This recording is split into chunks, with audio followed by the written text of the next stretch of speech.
दोस्तों, gulf war की series के पहले पार्ट में हमने इराक की हिस्ट्री और तानाशाह सद्दाम हुसैन के राइज को देखा और अब इसके सेकेंड पार्ट में हम गल्फ वॉर के सेकेंड सबसे मोस्ट इम्पॉर्टेंट प्लेयर यानी ईरान की बात करेंगे। हम जानने की कोशिश करेंगे कि कैसे ईरान इराक का दुश्मन बन गया, जो गल्फ वॉर की परिणति बना, कैसे ये देश जो एक समय पर आधुनिकता के मामलों में वेस्टर्न कंट्रीज को पीछे छोड़ रहा था, वो रेडिकल इस्लामिस्ट आइडियोलॉजी का गढ़ बन गया, कैसे अमेरिका और ईरान जिनके बीच जय वीरू की दोस्ती थी वो एक दूसरे के जानी दुश्मन बन गए, और कैसे अमेरिका के CIA और ब्रिटेन के MI6 ने ऑयल इंटरेस्ट को पूरा करने के लिए ईरान में तख्ता पलट कराया। साथ ही में हम ईरान की उस शख्सियत के उदय के बारे में जानेंगे जिसे न केवल पूरे मिडिल ईस्ट को हिला कर रख दिया बल्कि ईरान को इराक के साथ युद्ध करने के लिए भी मजबूर कर दिया। साथ ही में दोस्तों, वीडियो शुरू करने से पहले आप सभी का तहे दिल से धन्यवाद जो अपने गल्फ वॉर के पहले पार्ट को इतना प्यार दिया। मैं आप सबको विश्वास दिलाना चाहता हूँ कि हम वर्ल्ड अफेयर्स चैनल पर आगे भी इसी तरह के देश, दुनिया और हिस्ट्री के अमेजिंग लेसन्स को आपके सामने लाते रहेंगे। अगर आप नए हैं तो चैनल को सब्सक्राइब कर लीजिए और बने रहिए वीडियो के एंड तक, क्योंकि इससे आप बहुत कुछ सीखने वाले हैं। Geography of Iran. दोस्तों, ईरान की ज्योग्राफिकल लोकेशन की बात करें तो ये देश कई कंट्रीज के साथ अपना बॉर्डर शेयर करता है। इसके वेस्ट में इराक और नॉर्थ वेस्टर्न हिस्से में टर्की, अर्मेनिया और अज़रबैजान का बॉर्डर लगता है, और इसके नॉर्थ ईस्टर्न हिस्से में तुर्कमेनिस्तान, ईस्ट में अफगानिस्तान और ईरान की साउथ ईस्टर्न हिस्से की बाउंड्री पाकिस्तान से लगती है। ईरान का नॉर्दर्न बॉर्डर जहां कैस्पियन सी से लगता है, वहीं इसका southern border Persian gulf, gulf of Oman और अरेबियन सी से जुड़ता है। Iran before independence. दोस्तों, आइए अब ईरान के 20वीं सेंचुरी के राजनीतिक उठापटक को जान लेते हैं जिसने गल्फ वॉर की नींव रखी थी। दोस्तों, 20वीं सेंचुरी की शुरुआत में ईरान पर काजार डायनेस्टी का रूल था, लेकिन असल में काजार डायनेस्टी तो बस नाम मात्र की ये रूलर थी। असली सत्ता की चाबी तो रशियंस, ऑटोमन्स और ब्रिटिश फोर्सेस के पास थी। और जैसे ही विश्व युद्ध एक ने दस्तक दी, वैसे ही तीनों एम्पायर्स इस युद्ध में शामिल हो गए और इनकी सेनाओं की पकड़ ईरान से ढीली पड़ गई, और इस कारण यहाँ पे एक पॉलिटिकल वैक्यूम क्रिएट हुआ, जिसका फायदा उठाकर 1925 में रेजा शाह ने सत्ता में आकर पहलावी डायनेस्टी की नींव रखी। शाह काफी आधुनिक विचारों वाले शासक थे और उन्हें ही मॉडर्न डे ईरान की एस्टैब्लिशमेंट का श्रेय दिया जाता है। सत्ता में आते ही इन्होंने ईरान में कई सोशियो इकोनॉमिक रिफॉर्म किए और ईरान, जो कि एक रेडिकल और कंजर्वेटिव इस्लामिक आइडियोलॉजी को मानने वाला देश था, उसको सेक्युलरिज्म की ओर लेकर गए। वो रेजा शाह ही थे जिन्होंने ईरान में लॉ एंड ऑर्डर और डिसिप्लिन को मेंटेन किया, और इन्होंने ही मॉडर्न अमेनिटीज जैसे schools, trains, buses, radios, cinemas और टेलीफोन्स को ईरान में पॉपुलर किया था। इतना ही नहीं दोस्तों, इन्होंने हिजाब की भी खिलाफत की थी, और कुल मिलाकर रेजा शाह ईरान का आधुनिकीकरण करना चाहते थे। लेकिन शायद वो जितने अच्छे शासक थे उतने अच्छे राजनीतिज्ञ नहीं बन सके। रेजा को उस समय पर होने वाले जियोपॉलिटिक्स की बिल्कुल भी समझ नहीं थी, और जब 1941 में हिटलर की सेनाएं यूरोप में कोहराम मचा रही थी, जर्मन सैनिक सोवियत यूनियन के सिपाहियों के सर धड़ से अलग कर रहे थे, हिटलर को सोवियत यूनियन के साथ चल रहे युद्धों में भारी सफलता मिल रही थी, तब शाह को लगने लगा कि वर्ल्ड वॉर 2 में जर्मनी की जीत होगी, और जीतने पर हिटलर ईरान के बॉर्डर्स की सुरक्षा के लिए अपने फोर्सेस को डिप्लॉय करेगा। इसी उम्मीद के साथ शाह ने ईरान को जर्मनी के खेमे में डाल दिया, और अब जाहिर सी बात थी ब्रिटेन और सोवियत यूनियन का यहाँ पर इनसिक्योर होना। इन दोनों देशों को लगने लगा कि अगर ईरान के ऑयल रिसोर्सेज पर जर्मनी का कब्जा हुआ तो वर्ल्ड वॉर 2 में जर्मनी की जीत को कोई रोक नहीं पाएगा। इसीलिए उन्होंने ईरान से न केवल जर्मन सपोर्ट को वापस लेने को कहा, बल्कि ईरान में मौजूद जर्मन सिपाहियों और रेसिडेंट्स को भी अपने देश से बाहर करने को कहा। और जैसी उम्मीद लगाई जा रही थी वैसा ही हुआ यहाँ पर, और ईरान ने ब्रिटेन और सोवियत यूनियन के प्रस्ताव को ठुकरा दिया, जिसके चलते सोवियत और ब्रिटेन ने मिलकर ईरान पर धावा बोल दिया। इस ऑपरेशन को ऑपरेशन काउंटेनेंस का नाम दिया गया, और इस ऑपरेशन ने ईरान की कमर तोड़कर रख दी।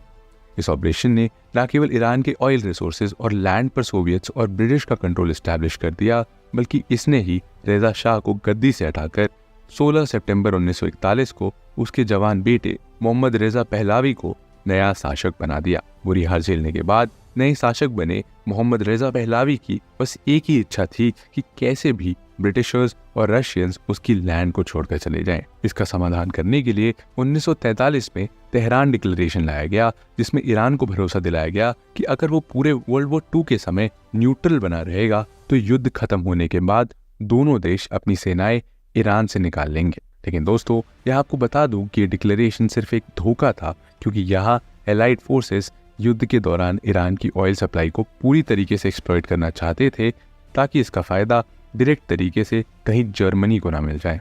और दोस्तों, ये धोखे का खुलासा तब हुआ जब वॉर ख़त्म होने के बाद सोवियत यूनियन ने ईरान से अपने ट्रूप्स को बाहर निकालने से मना कर दिया और इन दी एंड मई 1946 में ऑयल की खरीद पर काफ़ी सारी छूट लेने के बाद सोवियत ने अपनी सेनाएं ईरान से निकाल ली और ऐसे ही इन दी एंड ईरान एक इंडिपेंडेंट देश बन चुका था। Iran after independence. दोस्तों, ईरान से विदेशी सेनाओं के जाने के बाद ये उम्मीद लगाई जा रही थी कि नौजवान लड़का मोहम्मद रेजा पहलवी ईरान में एक कॉन्स्टिट्यूशनल मोनार्की को एस्टैब्लिश करेगा, यानी ऐसी गवर्नमेंट बॉडी होगी जिसका लीडर कॉन्स्टिट्यूशनली चुन कर आएगा। और ऐसा हुआ भी, लेकिन दुर्भाग्यवश ये बॉडी अच्छे से काम नहीं कर पाई क्योंकि 1947 से लेकर 1951 तक ईरान में 6 प्राइम मिनिस्टर्स आए। लेकिन रुकिए, अब आप यहाँ सोच रहे होंगे कि अगर शासक रेजा पहलवी है तो यहाँ प्राइम मिनिस्टर का क्या काम है। देखिए दोस्तों, इसे आप ऐसे समझ सकते हैं कि रेजा पहलवी ईरान की सबसे ताकतवर शख्सियत थी जिसके पास पूरे ईरान का कंट्रोल था। बट दोस्तों, यहाँ देश के बाकी काम के लिए किसी एक व्यक्ति की ज़रूरत थी जो गवर्नेंस और एडमिनिस्ट्रेशन को अच्छे से संभाल सके, और इसके लिए इलेक्शन के थ्रू प्राइम मिनिस्टर चुना जाता था, लेकिन उस पर भी ओवरऑल अथॉरिटी रेजा की ही होती थी। अब 6 सालों में इतने प्राइम मिनिस्टर आने के बाद 1951 में यहान मोहम्मद मोसादेक प्राइम मिनिस्टर बनकर आए और मोसादेक ने आते ही ईरान की काया पलट करनी शुरू कर दी। उन्होंने ईरान के रिसोर्सेज का नेशनलाइजेशन यानी राष्ट्रीयकरण करना शुरू कर दिया, और इसके पीछे की वजह थी कि भले ही ईरान आज़ाद हो चुका था, लेकिन उसके तेल के रिसोर्सेज पर अब भी ब्रिटिश और अमेरिकन कंपनीज का कंट्रोल था। मोसादेक को लगता था कि ईरान जितना समृद्ध होना चाहिए उतना है नहीं, इसीलिए उन्होंने रेजा के खिलाफ जाकर, जिन्हें ब्रिटेन और अमेरिका का समर्थन हासिल था, ऑयल रिसोर्सेज का राष्ट्रीयकरण कर दिया। इससे ईरान के ऑयल पर ईरानी गवर्नमेंट का कंट्रोल आ गया, जो पहले ब्रिटेन और अमेरिकन कंपनीज के पास था। और हमेशा की तरह जैसा उम्मीद लगाई जा रही थी वैसा ही हुआ, और अमेरिका और ब्रिटेन चिढ़ गए। अमेरिका को लगा कि अगर ऐसे ही चलता रहा तो कहीं आगे चलकर ईरान सोवियत खेमे में ना चला जाए, जो कि अमेरिका किसी भी हालत में नहीं चाहता था। इसीलिए इस पूरे नेशनलाइजेशन का अंजाम ये हुआ कि ब्रिटेन की MI6 और अमेरिका की CIA जैसी खुफिया एजेंसीज ने मिलकर 1953 में मोसादेक के खिलाफ एक तख्ता पलट ऑर्गेनाइज करवाया, जिसे ऑपरेशन अजेकस का नाम दिया गया। और इसमें मोसादेक के खिलाफ जन आक्रोश खड़ा करने के साथ साथ इसके खिलाफ ईरान के लोगों में प्रोपेगेंडा चलाया गया, और इन दी एंड मोसादेक से कुर्सी छीन ली गई। और दोस्तों, जैसा मैंने आपसे कहा था कि 21st सेंचुरी में ऐसा कोई सा फसाद नहीं था जिसमें ब्रिटेन या फिर अमेरिका का हाथ ना हो। इराक में भी यही सिचुएशन थी और ईरान में भी यही हुआ, लेकिन यहाँ कहीं ना कहीं लोगों के दिल में मोसादेक बस चुका था और उसका एंटी वेस्ट रवैया लोगों को बहुत पसंद आ रहा था। इसीलिए जब उसको सत्ता से बेदखल किया गया तो लोगों ने प्रोटेस्ट कर फिर से मोसादेक की बहाली को सुनिश्चित कराया। लेकिन मोसादेक ने फिर से प्राइम मिनिस्टर बनने के बाद गलती ये कर दी कि उसने अब सीधा रेजा पहलवी के खिलाफ ही तख्ता पलट करने की कोशिश की, जो असफल रही, जिसकी वजह से मोसादेक को ताउम्र हाउस अरेस्ट में रहना पड़ा। शाह रेजा पहलवी। मोसादेक को प्राइम मिनिस्टर के पद से हटाए जाने के बाद रेजा पहलवी ने ईरान का पूरा कंट्रोल अपने हाथ में ले लिया और अब प्राइम मिनिस्टर की पावर सिर्फ नाम मात्र की थी। एक्टिव गवर्नेंस में रेजा का रोल पहले के मुकाबले ज़्यादा एक्टिव हो गया और ईरान में अब ज़्यादा ऑटोक्रेसी थी। और क्योंकि हमेशा से ही पहलवी डायनेस्टी, वो चाहे मोहम्मद रेजा पहलवी हो या उनके पिता रेजा शाह, हमेशा से वेस्टर्न खेमे के पक्षधर थे, इसीलिए पूरा कंट्रोल रेजा पहलवी के हाथों में आने के बाद ईरान में अमेरिकी हस्तक्षेप काफ़ी बढ़ गया। उसने वेस्ट के साथ कई पैक्ट साइन किए, जिसमें सबसे इम्पोर्टेंट पैक्ट ऑयल से जुड़ा हुआ था, और इस पैक्ट में ईरान के ऑयल पर अब वेस्ट की कंपनीज का कंट्रोल था और ईरान अब ऑयल से होने वाले प्रॉफिट का सिर्फ 50% ही अपने पास रख सकता था। एंड इवन ईरानी एडमिनिस्ट्रेशन को ऑयल के ऑडिट करने का भी हक नहीं था। इसके अलावा ईरान बगदाद पैक्ट को साइन कर ऑफिशियली अमेरिकन गुट में शामिल हो गया था, और इस गुट में इसके अलावा UK, पाकिस्तान और इराक जैसे देश भी शामिल थे। दोस्तों, यहाँ बगदाद पैक्ट के जरिए अमेरिका मिडिल ईस्ट में एक स्ट्रैटेजिक अलायंस बनाना चाहता था ताकि सोवियत यूनियन के प्रभाव को मिडिल ईस्ट में कम किया जा सके। और इस पैक्ट के साइन होने के बाद ईरान को अमेरिका की तरफ से कई मिलिट्री और इकोनॉमिक एड मिली। इवन दोनों की दोस्ती इस कदर परवान चढ़ी कि अमेरिका ने ईरान को अपनी अत्याधुनिक फाइटर जेट F-14 देने में भी हिचकिचाहट महसूस नहीं की, जबकि ये फाइटर जेट उसने इजराइल के मांगने पर भी नहीं दिए थे। दोस्तों, अब भले ही रेजा पहलवी ने वेस्टर्न खेमे में कितने ही तलवे चाटे हो, बट वो अपने पिता की तरह ईरान को एक अत्याधुनिक देश बनाना चाहता था। उसने कई कदम ऐसे उठाए जो ईरान को आधुनिकता की तरफ लेकर गए, और इनमें से सबसे बड़ा कदम था व्हाइट रेवोल्यूशन, जिसने न केवल रेजा को एक दूरदर्शी शासक के रूप में पहचान दिलाई, बल्कि इसी रेवोल्यूशन ने उसकी सत्ता की कबर भी खोद दी। कैसे, आइए जानते हैं। व्हाइट रेवोल्यूशन 1963 से 1979। दोस्तों, व्हाइट रेवोल्यूशन पर अलग से एक इंडिपेंडेंट वीडियो बनाई जा सकती है, लेकिन अगर शॉर्ट में बताऊं तो ये रेजा का सबसे एंटिसिपेटेड प्रोजेक्ट था। इसके अंदर उसने इकोनॉमिक, सोशल और एग्रीकल्चरल रिफॉर्म किए, और 1963 में शुरू किए गए ये रिफॉर्म्स 1979 तक चले। इसमें सबसे पहले अगर एग्रीकल्चरल रिफॉर्म्स की बात करें तो यहाँ गवर्नमेंट बड़े बड़े लैंडलॉर्ड से ज़मीन खरीद कर उसे किसानों को मार्केट रेट से 30% की कमी पर बेच देती थी। इसके साथ ही गवर्नमेंट ने प्राइवेटाइजेशन का मास प्रोग्राम भी चलाया, जिसमें लगभग सभी गवर्नमेंट सेक्टर वाली कंपनीज को प्राइवेट कर दिया गया, और रेजा का कहना था कि गवर्नमेंट का काम सिर्फ योजनाएं बनाना और लागू करना है, ना कि बिजनेस संभालना। रेजा एक एनवायरमेंटलिस्ट भी थे, और इसी दौरान उन्होंने ईरान के 26 रीजन में 9 बिलियन से ज्यादा पेड़ लगवाए। इसके साथ ही उन्होंने शहरों के आसपास नेशनल हाईवेज के किनारे पर लगभग 70,000 एकड़ में ग्रीन बेल्ट का निर्माण कराया, और यही नहीं बल्कि वर्कर्स को ध्यान में रखते हुए इंडस्ट्री को साफ साफ आदेश दे दिए गए कि वे अपने प्रॉफिट का 20% हिस्सा अपने वर्कर्स में बांटा करेंगे। इसके अलावा महिला अधिकारों की बात की गई, उन्हें बुर्के से पूरी आजादी दे दी गई, साथ ही उन्हें वोट का अधिकार भी दिया गया, और महिलाओं में लिटरेसी रेट बढ़ाए जाने के लिए कई स्कूल योजनाएं भी शुरू की गई। यही नहीं दोस्तों, एजुकेशन फील्ड में रेवोल्यूशन करने के लिए लिटरेसी कॉर्प नाम से एक संस्था का निर्माण करवाया गया, जिसमें इंसान डिप्लोमा करने के बाद इच्छा से गांव जाकर व्यक्ति को पढ़ा सकता है। लिटरेसी कॉर्प की तरह हेल्थ केयर और डेवलपमेंट कॉर्प का निर्माण भी किया गया, और इसके अलावा बिजली, पानी और स्कूल जैसी बेसिक फैसिलिटीज की व्यवस्था की गई। न्यूबॉर्न बेबी और उसकी मदर को फ्री फूड जैसी सुविधाएं उपलब्ध कराई गई, और यही नहीं ब्यूरोक्रेसी में करप्शन को जीरो कर दिया गया। दोस्तों, अब तक आपको लग रहा होगा कि व्हाइट रेवोल्यूशन का ईरान पर शानदार इम्पैक्ट पड़ा होगा, लेकिन सच्चाई ऐसी नहीं है। व्हाइट रेवोल्यूशन के इकोनॉमिक और सोशल इम्पैक्ट चाहे जितने भी फायदेमंद हो ईरान के लिए, उससे ज्यादा घाटा एग्रीकल्चरल रिफॉर्म्स की वजह से ईरान को झेलना पड़ा था। एग्रीकल्चर फील्ड में व्हाइट रेवोल्यूशन के तहत जो रिफॉर्म्स किए गए, छोटे किसानों को जमीन देने की बात की गई, उसका फायदा बहुत ही कम किसानों को मिला, जिसकी वजह से किसानों का एक बहुत बड़ा वर्ग भूखमरी और गरीबी की जिंदगी बिताने के लिए मजबूर था। धीरे धीरे ईरान में अमीर और गरीब के बीच खाई बढ़ने लगी, और लोगों में आक्रोश बढ़ने लगा। इस बढ़ते आक्रोश का फायदा ईरान के 2 वर्गों ने उठाया, पहले जमींदार और दूसरा वर्ग उलेमा वर्ग, यानी धर्मगुरुओं का वर्ग। दोस्तों, व्हाइट रेवोल्यूशन होने के बाद सबसे घाटा इन्हीं 2 वर्गों को हुआ था, क्योंकि जमींदारों को अपनी जमीनों से हाथ धोना पड़ा था। वहीं देश में आधुनिकता आने से समाज पर कट्टरपंथी धर्मगुरुओं का प्रभाव कम होने लगा था। उन्हें बिल्कुल पसंद नहीं था कि औरतों को आदमियों के बराबर सम्मान दिए जाए, उन्हें वोटिंग राइट्स दिए जाए, और या उनके साथ प्रॉफिट शेयर किया जाए। उन्होंने व्हाइट रेवोल्यूशन में हुए सुधारों को इस्लाम के खिलाफ बताया, और इन्हीं जमींदारों और धर्मगुरुओं ने लोगों में फैले असंतोष का फायदा उठाकर रेजा पहलावी के खिलाफ जन आंदोलन शुरू कर दिया, जिसे ईरानियन रेवोल्यूशन का नाम दिया गया। और इस पूरे रेवोल्यूशन को एक ऐसे धर्मगुरु का नेतृत्व मिला, जिसने न केवल रेजा पहलावी की सत्ता उखाड़ कर फेंक दी, बल्कि दुनिया भर में मौजूद सभी मुस्लिम कंट्रीज में भूचाल ला दिया। जी हाँ दोस्तों, मैं बात कर रहा हूँ रूहोल्लाह खुमैनी की। Rise of Ruhollah Khomeini, Iranian revolution.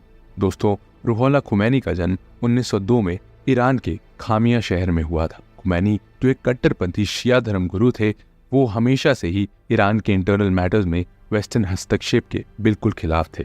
Khomeini Iran में शरिया लॉ पर आधारित एक गवर्नमेंट बनाना चाहते थे, और 1963 में जब व्हाइट रेवोल्यूशन अनाउंस किया गया, तब खुमैनी ने इसका खुलकर विरोध किया। उन्होंने व्हाइट रेवोल्यूशन को इस्लाम विरोधी बताकर ईरान के सभी उलेमा वर्ग को अपनी तरफ खींच लिया, और इस रेवोल्यूशन को बॉयकॉट करने की शुरुआत कर दी। रजा के खिलाफ अब प्रोटेस्ट सड़कों पर आने शुरू हो गए, और 3 जून 1963 को खुमैनी ने जब रजा की तुलना शिया कम्युनिटी में तानाशाह माने जाने वाले खलीफा यजीद से कर दी, तब ईरान में रजा की इमेज को भारी नुकसान पहुंचा, जिसके चलते खुमैनी को 1 साल के लिए हाउस अरेस्ट में डाल दिया गया। और हाउस अरेस्ट में जाने से खुमैनी के समर्थकों ने दंगे शुरू कर दिए, जिसमें 400 लोगों की मौत हो गई। हाउस अरेस्ट से निकलने के बाद 26 अक्टूबर 1964 में खुमैनी ने रेजा को एक बार फिर भाषणों में घेर दिया, और उसे यूनाइटेड स्टेट्स और इसराइल का पपेट बता दिया। ये बात रेजा को बिल्कुल पसंद नहीं आई, और उन्होंने प्राइम मिनिस्टर हसन अली मंसूर को खुमैनी के पास भेजा, ताकि वे उन्हें पब्लिकली माफी मांगने के लिए मना सके। परंतु खुमैनी ने हसन अली की इस सिफारिश को सिरे से मना कर दिया और यहाँ गुस्से में आकर हसन ने खुमैनी को एक जोरदार थप्पड़ जड़ दिया। ताज्जुब की बात यह है कि इस इंसिडेंट के ठीक 2 महीने बाद मंसूर जब अपने काम से पार्लियामेंट जा रहा था तब उसको मौत के घाट उतार दिया गया और यहाँ से धीरे धीरे खुमैनी का प्रभाव ईरान में बढ़ रहा था। रेजा को अपनी सत्ता का डर सताने लगा और इसीलिए उसने खुमैनी को देश निकाला दे दिया, यानी उसको निर्वासन में भेज दिया। अपने निर्वासन के दिनों में खुमैनी इराक, तुर्की और एंड के दिनों में फ्रांस में रहा, लेकिन दोस्तों निर्वासन में रहने के बावजूद खुमैनी ईरान में एक कल्ट फिगर बन चुका था। उसकी रेडिकल स्पीचेस की कैसेट ईरान की हर मस्जिद, गली और नुक्कड़ में मिल जाती थी और उसने धीरे धीरे ईरान में एक ऐसे रेडिकल कंजर्वेटिव धड़े को खड़ा कर दिया जो उसके लिए कुछ भी करने के लिए तैयार था। एक रिपोर्ट के अनुसार देश के बाहर रहने के बाद भी खुमैनी का कंट्रोल ईरान की 30,000 से ज्यादा प्रॉपर्टीज पर था और ईरान का उलेमा वर्ग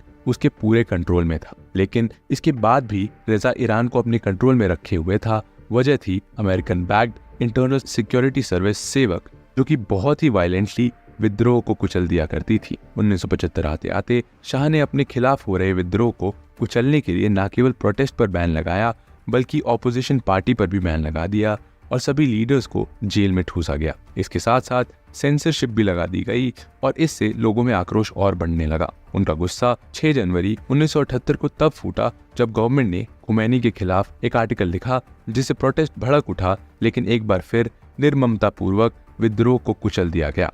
इस कार्रवाई में सैकड़ों लोग मारे गए और यहाँ अमेरिका ने फिर इंटरफेयर किया और उसके इंटरफेयर करने के बाद सितंबर 1978 में ईरान में मार्शल लॉ लगा दिया गया। आखिरी चोट रेजा की सत्ता पर दिसंबर 1978 में मुहर्रम के दिन लगी। ईरान जो एक शिया बहुल देश है, यहाँ मुहर्रम साल का सबसे मेन इवेंट होता है। इसीलिए इस दिन जब लोग मुहर्रम के जुलूस के लिए बाहर निकले तब एक मास प्रोटेस्ट शुरू हो गया जो हफ्तों तक चला। अब रेजा की पकड़ इन प्रोटेस्ट पर कमजोर हो गई और जब वो 16 जनवरी 1979 को अमेरिका अपने कैंसर के इलाज के लिए गया तब लोगों को लगा कि रेजा देश छोड़कर भाग गया है और अमेरिका का पपेट है। उनका ये शक कहीं ना कहीं सही भी निकला और रेजा के ईरान छोड़ते ही 2 हफ्ते बाद 1 फरवरी 1979 को रुहोल्लाह खुमैनी वापस अपने वतन लगभग 14 साल बाद आया, जहां उसका इंतजार एयरपोर्ट पर लगभग 5 लाख से ज्यादा लोग कर रहे थे।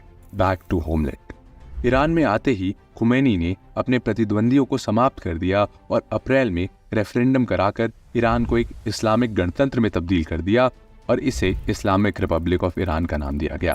दोस्तों, वैसे तो ये भी कहा जाता है कि ईरान की जनता कभी रेडिकल आइडियोलॉजी पर बेस्ड इस्लामी राज्य नहीं चाहती थी। वे बस यहाँ सुख, शांति और सभी को रोजगार मिले, ईरान फले फूले, ये चाहती थी। बट यहाँ खुमैनी ने मौके का फायदा उठाकर ईरान के लोगों पर अपनी आइडियोलॉजी थोप दी। इसकी वजह से ईरान तब से लेकर आज तक दुनिया का सबसे रेडिकल आइडियोलॉजी वाला देश बना हुआ है। दोस्तों, यहाँ पर एक इंटरेस्टिंग फैक्ट ये भी बता दूं कि जब अमेरिकन गवर्नमेंट की सीक्रेट फाइल्स को डीक्लासिफाई किया गया था तब पता चला था कि अमेरिका खुद रजा को सत्ता से हटाना चाहता था, क्योंकि उन्हें मालूम चला था कि मिलिट्री रजा का तख्ता पलटकर अपना शासन लाना चाहती है और अगर ऐसा होता है तो कहीं ना कहीं अमेरिका के ऑयल इंटरेस्ट पर सवालिया निशान खड़े हो जाते, जो कि अमेरिका बिल्कुल नहीं चाहता था। इसीलिए उसने खुमैनी को सत्ता में आने के लिए उसका सपोर्ट करने का प्रस्ताव दिया था, लेकिन क्योंकि खुमैनी का पूरा करियर ही एंटी अमेरिकन या एंटी वेस्ट थीम से बना था, इसलिए उसने अमेरिका से किसी भी प्रकार की हेल्प लेने से मना कर दिया। जिसका असर ये रहा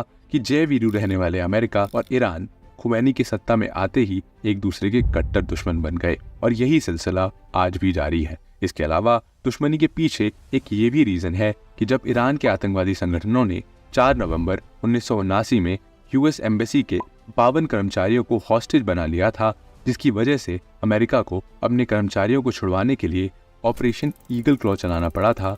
लेकिन ये ऑपरेशन असफल रहा और कर्मचारियों को लगभग 400 दिन तक ईरान में कैदी बनकर रहना पड़ा था। कंक्लूजन। दोस्तों, खुमैनी के सत्ता में आने के बाद ही मिडिल ईस्ट में एक ऐसे टाइम बॉम्ब का बटन दब चुका था जो कभी भी फट सकता था। क्यों?